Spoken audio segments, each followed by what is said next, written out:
स्वागत है हमारे YouTube channel SK study point पे। आज आप लोगों के लिए 60 नंबर का है जो सेट लाए हैं।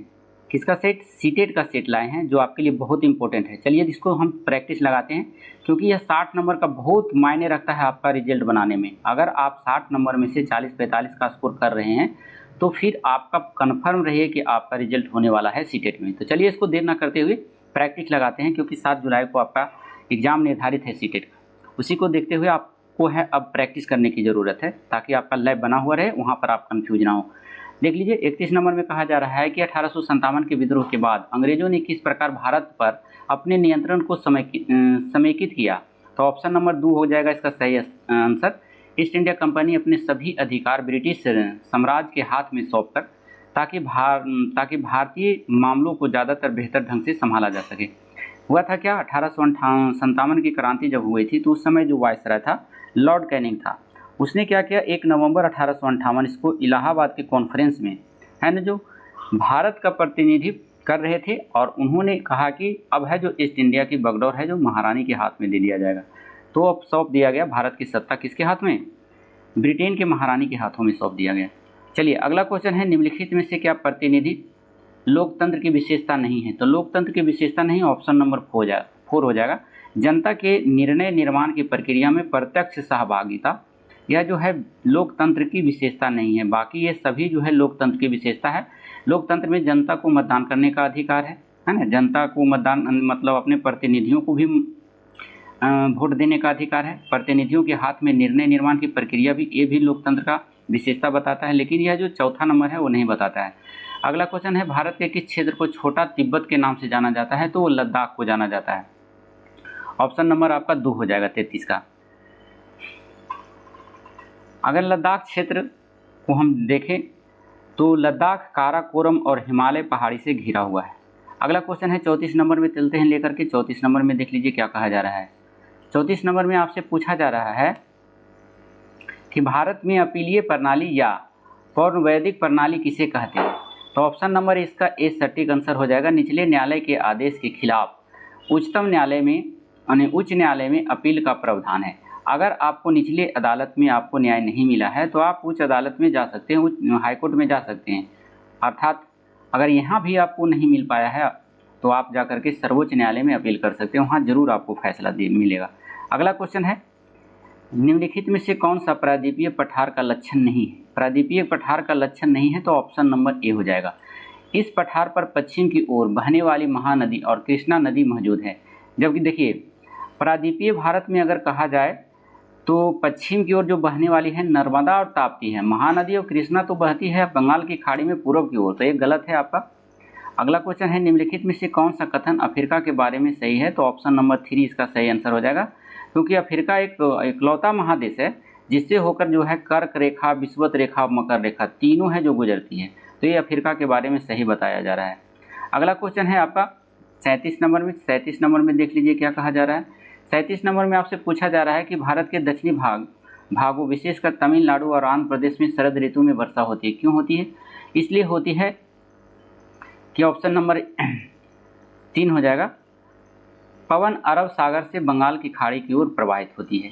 मतलब अरब सागर से जो हवाएं उठती है वो बंगाल की खाड़ी की ओर जाती हैं, जिसके कारण से वहाँ तमिलनाडु और आंध्र प्रदेश के क्षेत्र में ठंडे के मौसम अर्थात शरद ऋतु में वर्षा होती है। तो 37 का आपका हो गया 3। 37 के बाद 38 नंबर में निम्नलिखित में से कौन सा भ्रंतोस पर्वत है? तो ऑप्शन नंबर ए हो जाएगा बासजोस पर्वत। बासजोस पर्वत या ब्लैक पर्वत, इसका निर्माण जो होता है पृथ्वी के ऊपरी सतहों के ऊपर उठने या फिर बहुत बड़े भाग के टूटकर ऊर्ध्वाधर रूप से विस्थापित होने से होता है। The great African rift valley Europe में बासजो पर्वत जो है यूरोप में है, फ्रांस और जर्मनी की सीमा पर स्थित है। तो इसे भी याद रखेंगे, किसकी सीमा पर स्थित है? फ्रांस और जर्मनी। और अगर हम ब्लैक फॉरेस्ट की बात करें तो ब्लैक फॉरेस्ट जो है जर्मनी में है, साल्ट रेंज जो है वह पाकिस्तान में है। अगला क्वेश्चन हम चलते हैं 39 नंबर में। 39 नंबर में देख लीजिए कथन करके दिया हुआ है आपका क्वेश्चन। कथन में आपसे कहा जा रहा है कि पृथ्वी से हमें चंद्रमा का केवल एक ही भाग दिखाई पड़ता है, बिल्कुल सही कहा जा रहा है इसके माध्यम से। और चंद्रमा पृथ्वी का एक चक्कर लगाने में 27 दिन पूरा करता है और लगभग इतने ही समय में वो अपने अक्ष पर एक चक्कर भी पूरा करता है। तो ये जो है दोनों बात आपका सही है। ऑप्शन नंबर ए और आर दोनों सही है और आर सही व्याख्या है ए की। अगला क्वेश्चन है 40 नंबर में, कयांत्रिक सेल के बारे में दिए गए कथनों पर विचार कीजिए। कयांत्रिक सेल के बारे में क्या कहा जा रहा है? इसमें कहा जा रहा है कि अग्नि और अवसादी सेल तापमान और दाब के प्रभाव में कयांत्रिक सेलों में परिवर्तित हो जाते हैं, बिल्कुल सही है। और कयांत्रिक सेल उच्च ताप और दाब के प्रभाव में पिघलकर द्रवित मैग्मा बनाते हैं, ये भी सही है। और संगमरमर एक कयांत्रिक चट्टान है, मतलब सेल है, ये भी आपका सही है। तो ऑप्शन नंबर 4 हो जाएगा, ए बी सी तीनों सही है। अगला क्वेश्चन है, अंतरिक्ष में प्रवेश करने वाले उल्कापिंड वायुमंडल के किस परत में जल जाते हैं? तो ये मध्य मंडल में जल जाते हैं आपस में आकर के। अगला क्वेश्चन है, ऋतु प्रवास जुड़ा हुआ है, किससे जुड़ा हुआ है? तो लोग जब आना जाना शुरू कर देते हैं उसको ऋतु प्रवास कहते हैं, लोगों का आवागमन से है। अगला क्वेश्चन है, अस्थायी पवनों के संदर्भ में कथन ए और बी पर विचार कीजिए। ए में कहा जा रहा है, ए पवनें साल भर लगातार एक ही दिशा में चलती है, तो ये आपका सही है। जो पवन होते हैं वो लगातार एक ही दिशा में चलते हैं, अस्थायी पवन। और पश्चिमी एवं पूर्वी पवनों के उदाहरण है, देखिए पश्चिमी पूर्वी यहाँ पर नहीं हो जाएगा, पश्चिमी पवन का उदाहरण हो सकता है, क्योंकि पश्चिमी पवन में 60 डिग्री पर प्रचंड 50 डिग्री पर प्रचंड 50 होता है और 60 डिग्री पर सिकता 60 होता है। तो इस प्रकार से पूर्वी नहीं होगा, आपका ए सही है, बी गलत है। ऑप्शन नंबर बी हो जाएगा, 2 हो जाएगा, 43 का 2। 44 नंबर में चलते हैं लेकर के। 44 नंबर में कहा जा रहा है आपसे कि ब्राज़ील के कंपोस और वेनेजुएला के लानोस उदाहरण है। ये किसका उदाहरण? तो ये घास का उदाहरण है। कैसा घास? उष्णकटिबंधीय घास का मैदान है। अगला क्वेश्चन है जलवायु। 45 में जलवायु के संबंध का कथन ए और बी पर विचार कीजिए। ए में कहा जा रहा है कि जलवायु वायुमंडल में दिन प्रतिदिन होने वाले परिवर्तन है, ये बिल्कुल सही कह रहा है। अच्छा, दिन प्रतिदिन नहीं होता है जलवायु बहुत लंबे समय के बाद बदलता है, मौसम है जो दिन प्रतिदिन बदलता है, तो ये गलत दिया हुआ है, ये आपका गलत दिया हुआ है। बी में कह रहा है किसी स्थान की जलवायु केवल उसकी ऊंचाई और ऊंचावाज पर निर्भर करता है, तो ये भी आपका गलत है, ऊंचावाज पर निर्भर नहीं करता है, तो दोनों आपका कथन गलत है। ऑप्शन नंबर हो जाएगा ए, 45 का ए है। 46 नंबर में लेके चलते हैं, आपको हमारे साथ जुड़े रहना है, देखना है किस टाइप का क्वेश्चन है जो इसी पैटर्न पे आपका आधारित रहने वाला है प्रश्न। बिल्कुल सिर्फ इधर उधर क्वेश्चन हो सकता है, लेकिन पैटर्न जो रहेगा आपका स्टेटमेंट की लेवल यही रहेगा। चलिए 45 नंबर के बाद हम 46 नंबर में लेके चलते हैं, आपको देखते रहिए हमारे साथ। 46 नंबर में आपसे कहा जा रहा है कि दिए गए लक्षण ए और बी के आधार पर ऊर्जा स्रोत की पहचान करें। ए में कहा जा रहा है कि यह एक परंपरागत ऊर्जा का स्रोत है, अच्छा, और दूसरा में कह रहा है बी में कि यह ऊर्जा स्रोत तब निर्मुक्त होती है जब अपरिष्कृत तेल धरातल पर लाया जाता है। तो ऐसा ये दोनों बातें कहा जा रहा है प्राकृतिक गैस के बारे में। ऑप्शन नंबर 3 हो जाएगा। अगला क्वेश्चन है, भारत का शोध संस्थान मैत्री कहाँ है? तो ये अंटार्कटिका में है, यहाँ पर शोध संस्थान होता है, शोध किया जाता है। चलिए अब सबसे पहले इसकी स्थापना की बात करें तो इसकी स्थापना जो हुआ था 1889 ईस्वी में हुआ था शोध संस्थान का। उसके बाद पहला शोध संस्थान जो है गंगोत्री था, ये भी याद रखना है, जो 1983 से 84 ईस्वी में स्थापित किया गया था। 48 नंबर में देख लीजिए, निम्नलिखित में से कौन सा कथन खनिज के संदर्भ में सही नहीं है? नहीं कह रहा है तो ऑप्शन नंबर ए हो जाएगा, सभी खनिज आध्यात्मिक होते हैं। तो देखिए आध्यात्मिक तो होते हैं लेकिन इसके साथ साथ धात्विक भी होते हैं, तो धात्विक आध्यात्मिक दोनों देता तब हो सकता था, यह सही हो सकता था, लेकिन कह रहा है नहीं है, तो एक ही बुक दिया है, एक नहीं दिया है, तो ये गलत आपका है। अगला क्वेश्चन है नर्मदा घाटी। नर्मदा घाटी किसमें है? यहाँ पर देख लीजिए, कर लीजिए। नर्मदा घाटी में सबसे पहले जो हुआ था आखेट मतलब शिकारी करना, ये सब का हुआ था नर्मदा घाटी में। भज्जी जो था, भज्जी एक गणतंत्र था, आरंभिक गणतंत्र, ये विश्व का कहा जाता है। भज्जी जो था वैशाली में जो गणतंत्र था, मतलब लोकतांत्रिक व्यवस्था था यहाँ। गारो पहाड़ी में जो हुआ था कृषि हुआ करता था, आरंभिक कृषि हुआ था, ये 5 हो जाएगा यहाँ। और गंगा घाटी लगभग पुराना है, 2500 वर्ष पहले का शहर। और सिंधु और उसकी सहायक नदियाँ जो थे प्रथम नगर है, तो यहाँ से ये हो जाएगा। तो आपका देखिए मिला लीजिए, 49 का कहाँ पर होया, 49 का 4 हो जाएगा। आप लोग मिला सकते हैं इसको फिर से। अगला क्वेश्चन दिया गया है, नीचे दिए गए कथन ए और बी पर भारतीय इतिहास के तिथियों और काल के समसामयिक वाद विवादों के संदर्भ में दिए गए हैं। आपका कथन दिया हुआ है कि हिंदू मुस्लिम ब्रिटिश जैसी कला विधि उपयुक्त है क्योंकि शासकों का धर्म ही एकमात्र महत्वपूर्ण ऐतिहासिक परिवर्तन रहा है। 50 का देखिए गलत दिया हुआ है, हिंदू मुस्लिम में कह के हिंदू मुस्लिम ब्रिटिश जैसी कला विधि उपयुक्त है, एक कला विधि उपयुक्त नहीं था और शासकों का धर्म ही एकमात्र नहीं था और भी बहुत सारे इसके परिवर्तन का कारण रहा। तो ये आपका गलत दिया हुआ है, आपका ये गलत हो जाएगा। बी में कहा है लंबी समय अवधि में घटित होने वाली ऐतिहासिक प्रक्रियाओं को निश्चित तिथियों और काल विभाजनों के अंतर्गत लाना समस्यात्मक है। तो ये आपका बिल्कुल सही है, तो ए गलत है और बी सही है। आपका 50 नंबर का ए हो जाएगा। 51 नंबर का देख लीजिए, 51 नंबर में कहा जा रहा है कि नीचे दिए गए कथन 19वीं शताब्दी में नई लोकप्रिय भारतीय कला के संदर्भ में है। तो इसमें देख लीजिए कौन है, कथन करके दिया हुआ है। कह रहा है कई चित्रों में अपने आसपास के बदलावों का उपहास किया गया। अंग्रेजी भाषी लोगों के नए शौकों को मजाक तथा औरतों को घर से बाहर ना निकलने की सलाह दी गई थी। ये बिल्कुल सही है। और राष्ट्रवादी विचारों को अभिव्यक्त करने और लोगों को ब्रिटिश शासन के खिलाफ उद्वेलित करने के लिए छवियों का इस्तेमाल किया गया। ये भी सही है लेकिन उतना ठोस-फूल सही नहीं है, मतलब ये पूरी से सही नहीं है। तो ए सही है और बी ऑप्शन नंबर देख लीजिए इसका, यहाँ पर 3 हो जाएगा इसका। ए और बी दोनों सही है परंतु ए का सही व्याख्या बी ठीक ढंग से नहीं करता है। अगला क्वेश्चन देख लीजिए। अगला क्वेश्चन आपसे पूछा जा रहा है 52 नंबर में लेके चलते हैं हम आपको। 52 नंबर में देख लीजिए। 52 नंबर में आपसे पूछा जा रहा है कि भारत के आरंभिक मानवों पर समझ के लिए निम्नलिखित में से किसे एक प्राथमिक स्रोत माना जा सकता है। तो प्राथमिक स्रोत माना जा सकता है मध्य प्रदेश की शैल चित्रकला को, इसको प्राथमिक स्रोत माना जा सकता है क्योंकि मध्य प्रदेश की शैल चित्र जैसे भीमबेटका गुफाएं यह प्राथमिक स्रोत के रूप में माना जा सकता है। अन्य प्राथमिक स्रोत के अंतर्गत और भी अभिलेख हैं जैसे पांडुलिपि है और फिर रिकॉर्डिंग है, वीडियो है, फिल्म है, पत्र पत्रिकाएं हैं, ये सभी भी हैं। 53 नंबर में चलते हैं। ब्रिटिश काल से पहले बच्चों को पढ़ाया जाता था, कहाँ पढ़ाया जाता था? तो ऑप्शन नंबर 4 इसका सही हो जाए।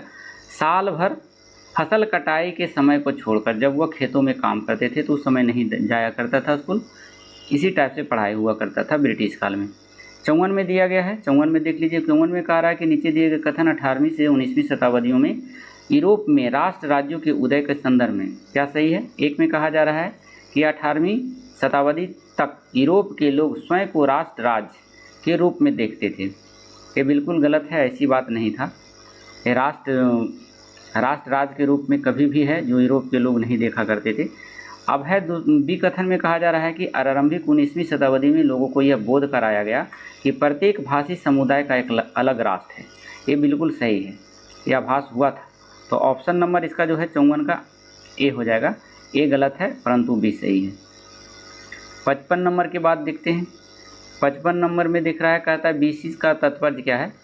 तो बिफोर क्राइस्ट इसका होना चाहिए, इसमें नहीं दिया गया है तो इसको कर लेंगे बिफोर क्राइस्ट। बीसी का होता है बिफोर क्राइस्ट, इसमें नहीं दिया गया है। इसका जो है बोर्ड के द्वारा भी डिलीट कर दिया गया था क्वेश्चन।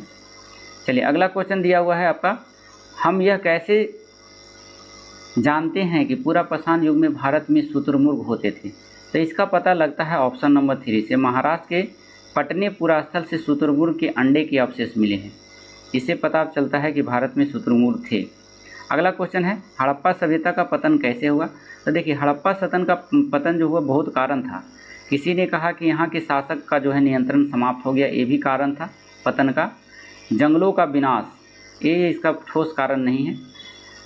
सभ्यता पूरे क्षेत्र में बाढ़ आ गई थी जिसके कारण से पतन हो गया हड़प्पा, ये भी सही है। और नदियाँ भी सूख गई थी, ये भी सही है। तो ए, सी और डी, ए सी डी आपका तीनों सही है। पतन के स्रोत में हड़प्पा सभ्यता का पतन में तीनों कारक सही है, ऑप्शन नंबर 4 हो जाएगा। चलिए 58 नंबर में चलते हैं हम लोग। 58 नंबर में कहा जा रहा है कि महायान बौद्ध धर्म के अंतर्गत क्या हुआ था? तो ऑप्शन नंबर बुद्ध की प्रतिमाएं बनाई जाने लगी थी महायान बौद्ध धर्म के समय। अगला क्वेश्चन है, खिलजी और तुगलक वंश के अंतर्गत प्रशासन और समेकन के संदर्भ में क्या सही है? सही के बारे में पूछ दिया है तो ऑप्शन नंबर 4 हो जाएगा। दिल्ली से बंगाल जैसे सुदूर प्रांतों का चित्रण कठिन था। अगला क्वेश्चन है आपका 60 नंबर में। 60 नंबर में देख लीजिए क्या कह रहा है। 60 नंबर में आपसे पूछा जा रहा है, 30 क्वेश्चन और है आपका, क्योंकि आपका 60 क्वेश्चन पूछा जाता है। चलिए 60 नंबर में आपसे पूछा जा रहा है कि जनजातीय लोगों को इतिहास के पुनर्निर्माण में निम्न में से कौन सा कथन गलत है? गलत को आपको चूज करना है तो ऑप्शन नंबर देख लीजिए यहाँ पर है, सी हो जाएगा। अधिकांश जनजातीय समूहों ने लिखित दस्तावेज रखा था, एक बिल्कुल गलत है। जनजाति कभी लिखित दस्तावेज नहीं रखा करते थे, ये गलत हो जाएगा आपका, बाकी सब सही है। अगला क्वेश्चन है, निम्नलिखित में से जेंडर रूढ़िवादिता का उदाहरण नहीं है। रूढ़िवादिता का मतलब समझिए पहले। रूढ़िवादिता कहा जाता है पुराने प्रवृत्ति, पुराने ख्याल के व्यक्ति को। जैसे कोई लड़का लड़की एक साथ खेल रहा है तो लड़कियों को डांट कर भगा दिया जाता है कि तुम लड़कों के साथ क्यों खेल रहे हो। तो ऐसे प्रवृत्ति व्यक्ति को रूढ़िवादी कहा जाता है। तो इसमें कह रहा है नहीं है, रूढ़िवादी कौन नहीं है? तो 61 नंबर का 4 हो जाएगा आंसर। हालांकि लड़के कक्षागत चर्चा में दबदबा बनाने का प्रयास करते हैं, लेकिन लड़कियों एवं लड़कों दोनों को सहभागिता को प्रोत्साहित किया जाता है। देखिए, सभी को अगर लड़का लड़की को एक समान माना जाए तो वो रूढ़िवादी नहीं कहलाता है। अगर दोनों को अलग अलग कैटेगरी में बांट दिया जाए तो वो रूढ़िवादी कहलाता है। अगला क्वेश्चन है 62 नंबर में। 62 नंबर में आपको कहा जा रहा है सामाजिक विज्ञान शिक्षण को प्रभावी बनाने के लिए आवश्यक होगा। क्या आवश्यक होगा? तो इसमें आवश्यक होगा अतीत का सभी सांस्कृतिक प्रथाओं को बनाए रखना। ये ऐसी बात नहीं है अतीत वाला। साहित्यिक स्रोत का समालोचन विश्लेषण करना, चाहे वह कितने भी पुराने हो, ये भी सही है। और उसके बाद कह रहा है सभी गैर शब्दिक स्रोतों का निष्कासन नहीं करना है, गलत हो जाएगा। कहता है स्रोतों को ट्राई एंगुलेशन त्रिकोणीय को प्रमुखता देना, ये आपका सही है। तो आपका ए और डी सही हो जाएगा, ऑप्शन नंबर 4 हो जाएगा। 62 का 4 हो जाएगा। 63 नंबर में चलते हैं। 63 नंबर आपसे कहा जा रहा है कि कक्षा में सामाजिक न्याय के प्रति संवेदनशीलता को प्रोत्साहित किया जा सकता है। कब प्रोत्साहित किया जा सकता है? तो ऑप्शन नंबर देख लीजिए यहाँ पर। कक्षा के विचार विमर्श के दौरान समकालीन जन आंदोलन और पक्ष समर्थक की कहानियों के अंशों को शामिल करके, ये सही है आपका। भारतीय सामाजिक परिवेश के ऐतिहासिक संदर्भों को और एक गैर बराबर शक्ति समीकरण के रूप में देखकर, ये भी आपका सही है। और सामाजिक न्याय पर आधारित संवैधानिक प्रावधानों को कक्षा चर्चाओं में शामिल करके, ये भी आपका सही है। कक्षा में दोषी बच्चा ये गलत हो जाएगा। दोषी बच्चा कभी नहीं बच्चों को करना चाहिए, शारीरिक दंड नहीं देना चाहिए विद्यालय में। तो ये है तीनों ऑप्शन आपका सही है, ऑप्शन नंबर 3 हो जाएगा। 64 नंबर में चलिए, ऐतिहासिक शिक्षण छात्र प्रयास करेगा। किससे प्रयास करेगा? तो 64 का देख लीजिए। 64 में कहा जा रहा है कि इतिहास का निर्माण स्रोतों पर आधारित है, बिल्कुल सही है कह रहा है। दूसरा में कह रहा है इतिहास सामाजिक प्रक्रियाओं में निरंतरता और बदलाव को खोजें, ये भी आपका सही कह रहा है। और तीसरा कह रहा है इतिहास व्याख्यानों के विभेदों में संलग्न हो तथा प्रमुख समुदाय के विचारों को अनुमोदित करें। ऐसा कुछ भी बात नहीं है, विभेद नहीं करना है, तो ये नेगेटिव सेंस देता है। इतिहास घटनाओं को एक काल विशेष के सामाजिक राजनीतिक संदर्भों में रखकर, ये आपका सही है। तो ए और बी और डी ये तीनों सही है, A B D, option number 3 हो जाएगा 64 का। 65 नंबर में देख लेते हैं। 65 नंबर में कह रहा है कि प्रदूषण रहित हवा का अधिकार भारत में किस मौलिक अधिकार के भाग के रूप में स्वीकारा गया है? तो ये जीवन का अधिकार है, ऑप्शन नंबर 3 हो जाएगा।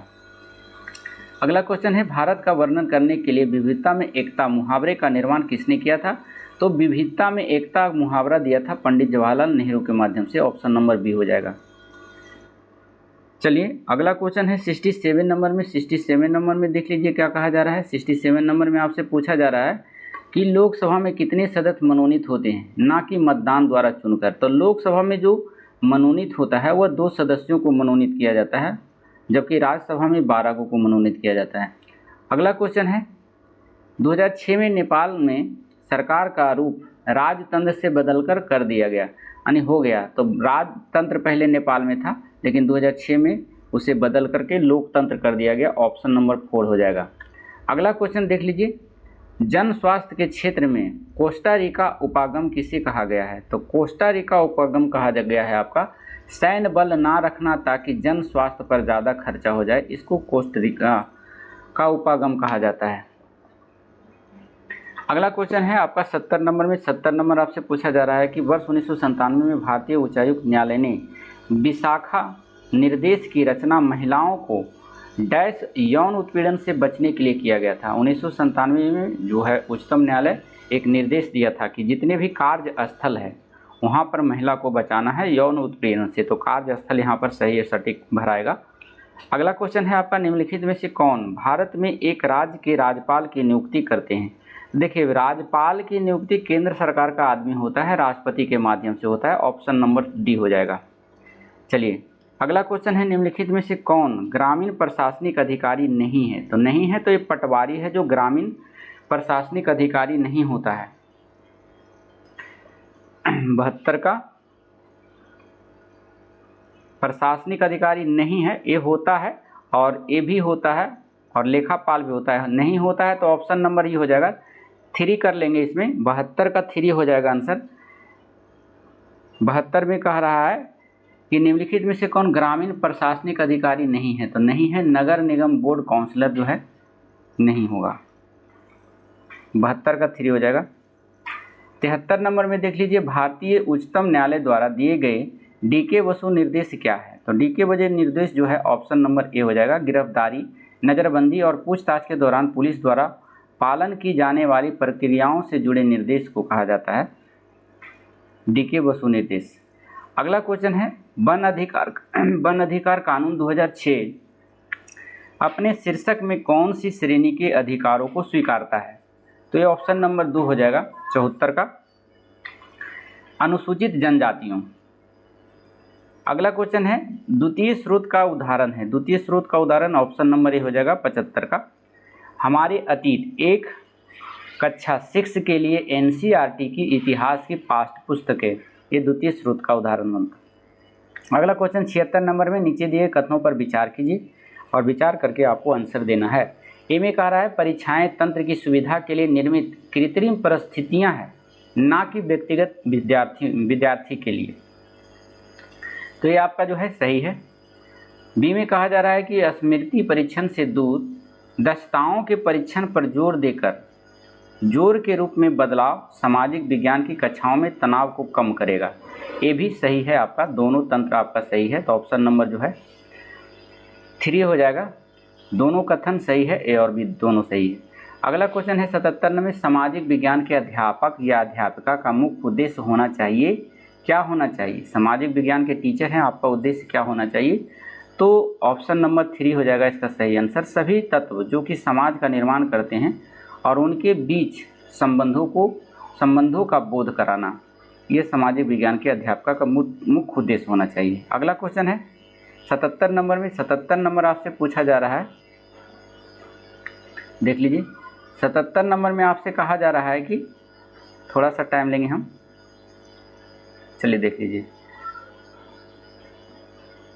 77 नंबर आपका यहाँ पर थोड़ा सा टाइम लेंगे।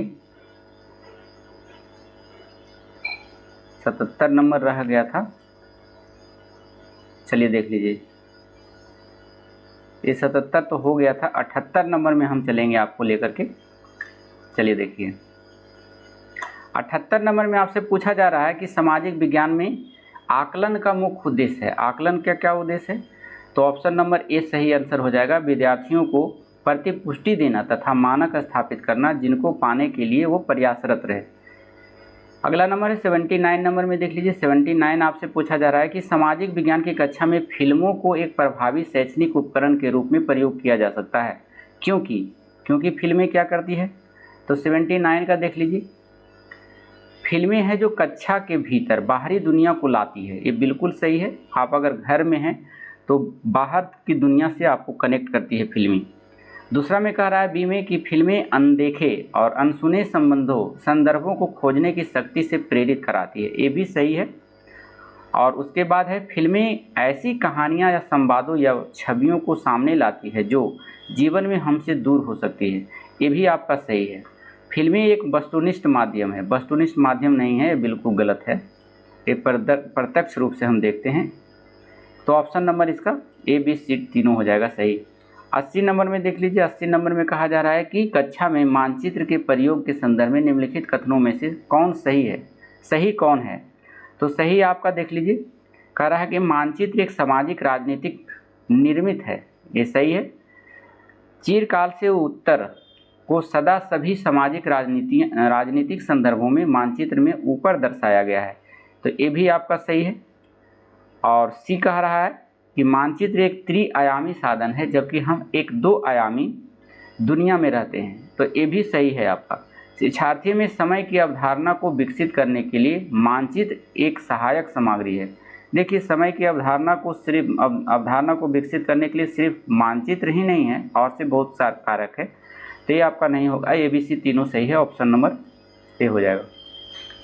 81 नंबर में देख लीजिए, 81 नंबर में कहा जा रहा है शिक्षार्थियों के जीवन के अधिगम को जोड़ने के प्रयास में सामाजिक विज्ञान के शिक्षक को चाहिए कि क्या चाहिए उनको, तो उसे चाहिए विषय वस्तु में विविध सांस्कृतिक दृष्टिकोणों को जानबूझकर सुस्पष्ट शामिल करें, ये बिल्कुल सही है। कक्षा में शिक्षार्थियों को उनके निजी और पारिवारिक संबंध को चिन्हित करना, निजी और परिवार के इसमें बीच नहीं आना चाहिए, एक गलत दिया हुआ है। अगला क्वेश्चन है, अगला स्टेटमेंट है आपका, शिक्षार्थियों को अपने उदाहरणों एवं अनुभवों को कक्षा में साझा करने के लिए मौका दें, ये आपका सही है। तो ए और सी आपका सही होगा, क्वेश्चन नंबर ऑप्शन नंबर 3 हो जाएगा। चलिए 82 नंबर में चलते हैं। 82 नंबर में आपसे कहा जा रहा है कि इतिहास पढ़ते समय वंशावली चार्ट का प्रयोग होता है, कब होता है, तो ये हो जाएगा आपका किसी साम्राज्य व वंश के वर्णन व विकास को चित्रित करने के लिए, बिल्कुल सही है। अनुक्रम एवं प्रक्रियात्मक संबंधों को दर्शाने के लिए, ये भी आपका सही है। और एक कलाक्रमिक रूपरेखा देने के लिए, ये भी सही है आपका। और शिक्षार्थियों के स्थान की अवधारणा विकसित करने, स्थान की अवधारणा इसमें नहीं होगा, option number A B C option number 2 हो जाएगा आपका 82 का। 83 नंबर में देख लीजिए, 83 नंबर में कहा जा रहा है कि दृष्टिबाधित शिक्षार्थियों के साथ कार्य करते समय एक सामाजिक विज्ञान के शिक्षक को किस प्रकार से शिक्षण अधिगम प्रक्रिया में अनुकूलन करना चाहिए। तो इसमें देख लीजिए, कह रहा है कि यथोचित विराम तथा पुनरावृत्ति के साथ स्पष्ट एवं उच्च आवाज़ में बोलना। देखिए, ये सही है आपका। अगर कोई बच्चा दृष्टिबाधित है तो आपको उच्च आवाज़ में क्लास में बोलना होगा। विविध प्रकार का आकर्षक दृश्य वाले कार्यक्षेत्र का प्रयोग, जब वह दृष्टिबाधित है तो दृश्य वाले चीज़ का प्रयोग आप नहीं करेंगे, क्योंकि वो बच्चा देख नहीं पाएगा, तो ये गलत है आपका। मौखिक संकेतों द्वारा कल्पना करने के अवसर को उत्पन्न करना, तो ये है मौखिक द्वारा संकेत देना, तो ये भी आपका सही है। दृष्टिबाधित बच्चों को बोलकर ही, संकेत देकर ही उसको अधिगम किया जा सकता है, तो ये आपका देखिए ए और सी सही है, बाकी गलत है। 83 नंबर में देख लीजिए, 83 नंबर में क्या कहा जा रहा है, ऑप्शन पे चलते हैं। 83 इसमें और क्वेश्चन भी दिया हुआ था, थोड़ा सा हमारे साथ बने रहें। 83 ए बी सी करके दिया है, और तो कोई क्वेश्चन नहीं है। चलिए देख लीजिए 83 का जो है एक यहाँ है आपका दिया हुआ। देखिए, कक्षा में चर्चा के दौरान स्पर्श कराने वाले सामग्री शामिल करना। हाँ, कक्षा में अगर आपका स्पर्श कराने वाली कोई टेक्सटाइल है तो उसको आप यूज कर सकते हैं दृष्टिहीन बच्चों के लिए, तो ये भी आपका सही है। तो ए सी और डी तीनों सही था, ऑप्शन नंबर 3 हो जाएगा इसका। अगला क्वेश्चन है आपका 84 नंबर में। 84 नंबर में कह रहा है कि सामाजिक विज्ञान शिक्षण में प्रोजेक्ट विधि के कथनों पर विचार करें। कथन आपका दिया हुआ है कि यह उपयोगितावादी दृष्टिकोण से प्रेरित है। प्रोजेक्ट विधि जो है उपयोगितावादी दृष्टिकोण से प्रेरित है, बिल्कुल सही है। और यह शिक्षार्थियों को खोजी बना देता है। हाँ, प्रोजेक्ट विधि विद्यार्थियों को खोजी बनाता है, ये सही है। यह पूर्ण रूप से एक शिक्षक केंद्रित विधि है, गलत, शिक्षक केंद्रित विधि नहीं है। यह स्वनिर्देशित क्रियाकलापों द्वारा अधिगम को मानती है, ये बिल्कुल सही है। तो ए बी और डी हो जाएगा, ऑप्शन नंबर 84 का डी हो जाएगा, माने 4 नंबर हो जाएगा। अगला क्वेश्चन है 85 नंबर में। 85 नंबर आपसे पूछा जा रहा है कि अन्वेषण को इच्छुक रचनात्मक दृष्टिकोण से एक सामाजिक विज्ञान की शिक्षिका अपने शिक्षार्थियों को किस रूप में देखेगी? तो 85 का देख लीजिए। सामाजिक क्रियाओं में खोज करने को उत्सुक। देखिए बच्चे जब भी होता है सामाजिक क्रिया में खोज करने के लिए उत्सुक रहता है, तो ये आपका सही है। स्रोतों के आधार पर कल्पनाशील, ये भी सही है। और उसके बाद है समस्याओं के समाधान के सुझावों की कोशिश करने वाले, ये भी सही है। और विवादास्पद मुद्दों को उच्चतर शिक्षा के स्तर पर चर्चा, विवादास्पद मुद्दों को उच्चतर शिक्षा पर चर्चा बिल्कुल गलत है, ABC सही हो जाएगा, 85 का 3 हो जाएगा। 86 नंबर में देख लीजिए। 86 नंबर में आपसे कहा जा रहा है कि सामाजिक विज्ञान के पाठ चर्चा को अधिक समावेशी बनाने में निम्न में से कौन सहायक हो सकता है? तो सहायक हो सकता है, देख लीजिए, पाठ चर्चा को जेंडर संबंधित मुद्दों से जोड़ना, ये सहायक हो सकता है। और कक्षा में एक रूप निर्देश और एवं एक निश्चित शिक्षण शैली, एक रूप निर्देश और एक निश्चित शिक्षण शैली, ये गलत हो जाएगा, ये ऐसा नहीं करना है कक्षा में। विभिन्न स्रोतों को शामिल करना आधिकारिक एवं निम्न वर्गीय प्रसंगों के, तो ये आपका सही है। प्रासंगिक जो बात रहेगा उनको शामिल करना है। एक परीक्षा मात्र विद्यार्थियों के लिए, परीक्षा मात्र विद्यार्थियों के लिए उपयोगी नहीं है। ऑप्शन नंबर 3 हो जाएगा, A और C। अगला क्वेश्चन है आपका 86 के बाद 87 नंबर में लेके चलते हैं हम। उसके बाद 90 नंबर तक आपका 60 क्वेश्चन कंप्लीट हो जाएगा। चलिए 87 नंबर में देख लीजिए। 87 नंबर में आपसे पूछा जा रहा है कि विद्यार्थियों को विवेचनात्मक होना क्यों सीखना चाहिए? तो 87 का 4 हो जाएगा आंसर। यह समझने के लिए कि मुद्दे उनकी खुद की ज़िंदगी से कैसे जुड़े हुए हैं, ये आपका सही है। 88 नंबर में कहा जा रहा है कि निम्नलिखित उदाहरण में से विविधता को दर्शाने वाले उदाहरण का चयन करें। तो विविधता को दर्शाने वाला ऑप्शन नंबर ए हो जाएगा, परितोष को बांग्ला अच्छी आती है और वह आती है, वहीं सुचिता हिंदी बोलती है। तो यह जो है विविधता को दर्शाने का उदाहरण है। तो ऑप्शन नंबर ए हो जाएगा 88 का। 89 नंबर में देख लीजिए। एक स्कूल के सामाजिक विज्ञान के शैक्षणिक भ्रमण में 0 बोमडिल्ला, नामदफा राष्ट्रीय उद्यान, तवांग तथा लिसांग गांव को शामिल किया गया है। यानी स्कूल में सामाजिक विज्ञान में ये सभी स्थानों को भ्रमण के द्वारा शामिल किया गया है और गांव में शामिल किया गया है। और किस माध्यम से विद्यार्थियों को आप भ्रमण के लिए 2 राज्यों को इंगित करने को कहेंगे? तो ये जो है, ये सब जगह जो है अरुणाचल प्रदेश एवं मणिपुर का मानचित्र दिखाएंगे आपको। मणिपुर, अरुणाचल प्रदेश और मणिपुर का एक मानचित्र पर ये सब दिखाया जाएगा। तो 89 का ए हो जाएगा, 89 का 4 हो जाएगा, माफ़ कीजिएगा। चलिए और लास्ट क्वेश्चन है 90 नंबर में। 90 नंबर में आपसे पूछा जा रहा है कि सामाजिक विज्ञान की समसामयिक समझ अध्यापकों को निम्नलिखित सभी को करने को प्रोत्साहित करती है, केवल इसको छोड़कर। किसको छोड़कर? तो 90 का जो हो जाएगा 3 हो जाएगा आंसर। प्रश्नों के समान उत्तर देने के लिए शिक्षार्थियों को प्रोत्साहन देना, जिससे कि सभी बेहतर बन सकें। तो ये समसामयिक शिक्षा होता है। तो इसी के साथ आपका 60 नंबर का जो है सामाजिक विज्ञान SST आपका समाप्त हुआ सीटेट के लिए। कैसा लगा हमारा वीडियो? हमारे कमेंट बॉक्स आपके लिए खाली है, आप हमें ज़रूर राय दें कि आपको कैसा लगता है हमारा वीडियो। अगर हमारे वीडियो से आपको कुछ बेनिफिट होता है और हमारे चैनल पे आप नए हैं तो कृपया करके आप हमारे चैनल को सब्सक्राइब कर लीजिए। राइट साइड कॉर्नर में एक लाल बटन होगा और बेल आइकन को दबाना ना भूलें, ताकि जो भी भविष्य में हम वीडियो डालें वो सबसे पहले आपके पास पहुँच जाए और उसे आप देखें सबसे पहले। तो चलिए फिर मिलते हैं अगले वीडियो में। जब तक के लिए धन्यवाद। Thank you so much. Thank you for watching.